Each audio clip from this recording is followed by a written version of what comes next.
కృపతోనే రక్షణ ఇచ్చావు.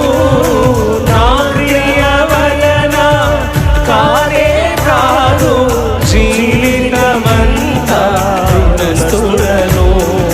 నీ యందే నిత్యము అతిశయము, నీ కృపా నీ కృపా ఆకాశము కంటే హెచ్చైనది. నీ కృపా నీ కృపా ఆకాశము కంటే హెచ్చైనది. మౌనిగా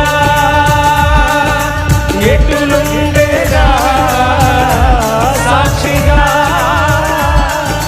ప్రచురించగా,